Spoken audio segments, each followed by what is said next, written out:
पास trade कर रहा है, उसी के साथ जाना चाहूँगा। देश की एक सबसे बड़ी पाइप मैन्युफैक्चरिंग कंपनी है, स्टोरेज टैंक्स में जा रही है। एडेसिव बिजनेस अच्छा चल रहा है, 100 करोड़ के आसपास का इनका स्टोरेज टैंक कैपेसिटी एक्सपेंशन की बातें हैं। पेंट्स में भी उतर रही है। और मुझे लगता है कि जिस तरह की बैलेंस शीट है इनकी, डेट कम है, बैलेंस शीट बहुत स्ट्रांग है, कैश पड़ा है बैलेंस शीट में, इस स्टॉक पे अभी भी बहुत जूस बचता है। और मुझे शॉर्ट टर्म में ये टारगेट करीब 2700-2800 के आते हुए दिख रहे हैं। तो इस वक्त के ट्रेड के हिसाब से मैं समझता हूँ एस्ट्रल पे ही ध्यान देना चाहिए। ओके, एस्ट्रल अगर आप देखें, आप पिक कर रहे हैं, एस्ट्रल लेके आइए। टेक्निकली ब्यूटीफुल पैटर्न, और जैसे कहते हैं ना, आई मीन कि देखिए इस प्राइस पर क्या कर रहा है ना, ये इस प्राइस पर मतलब 2585 पे, अगर आप डायरेक्टर साहब अगर चार्ट को थोड़ा सा ब्रॉड करके दिखाएं, ये अपना जनवरी 2022 का जो लेवल है पहले ही पार कर चुका था। इनफैक्ट आज की कैंडल में ही, एग्जैक्टली आज ही, अब इसमें जो कहते हैं technically you don't have any supply zone. ऐसा कोई भी अगर आप देखें सेलर नहीं बैठा होगा जिस पे ये प्रेशर होगा कि बॉस मेरा प्राइस आके निकलो यहाँ से, ऐसा कुछ ही किसी पे भी नहीं है। सो एक्सट्रीमली जिसे कहते हैं ना, आई मीन स्ट्रॉन्ग स्ट्रक्चर और uncharted territory for astral. Day high पर ट्रेड कर रहा है इस वक्त, और जिस पैनल ने जितने भी स्टॉक्स रिकमेंड किए ना, याद रखिएगा सारे डे हाई पर। आशीष बहती जी का मारुति स्विंग दे के डे हाई पर, एस्ट्रल डे हाई पर, टीसीएस 3215 हो गया, शानदार मूव। अब 3216 इनफैक्ट अगर आप देखें इस वक्त ट्रेड कर रहा है।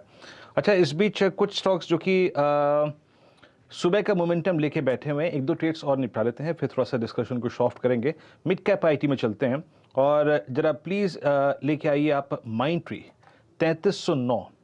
मानस यहाँ पर भी अभी अभी जो आपका 20 डे में है वो कट रहा है 3307, और लगभग समझ लीजिएगा कि वो 17 अगस्त से जो फॉलिंग चैनल है वो भी बाइसेक्ट हो रही है। इस स्टॉक को कैसे अप्रोच करेंगे आप? देखिए, अब ऐसा लग रहा है कि जो करेक्शन था वो ऑलमोस्ट कंप्लीट हो चुका है, क्योंकि पिछले 3 दिनों से जिस तरह का ट्रेंड बन रहा है 60 मिनट चार्ट पे, स्पेशली आज जब अगर आप 60 मिनट चार्ट पे देखेंगे तो वहां पर आपको हाई टॉप हाई बॉटम का कंफर्मेशन दिखेगा।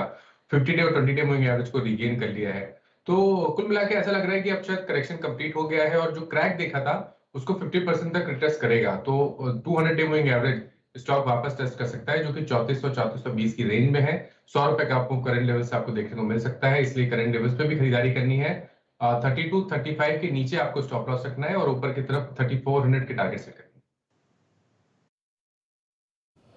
जी हाँ, 3400 तक के टारगेट आप रख सकते हैं। स्टॉक डे हाई की ट्रैजेक्टरी में आके ट्रेड करता हुआ, शार्प स्विंग देता हुआ, और अच्छा मूव दे रहा है। अब यकीन मानिए मेरे स्क्रीन पे इस वक्त विदाउट मतलब कोई भी नॉन आईटी स्टॉक ऐसा नहीं है जो अपीयर हो रहा है।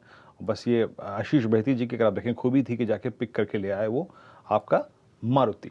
Let's bring Adani ports. याद रखिएगा कल इस कार्यक्रम में, आई मीन कमाई का अड्डा में, जिस स्टॉक के बारे में सबसे ज़्यादा चर्चा हुई थी, it was Adani ports. Adani ports, और शायद आशीष ने कई बार ये भी कहा था, at the cost of I mean sounding being repetitive, but I am still saying कि अदानी पोर्ट्स को लीजिए, अदानी पोर्ट्स को लीजिए।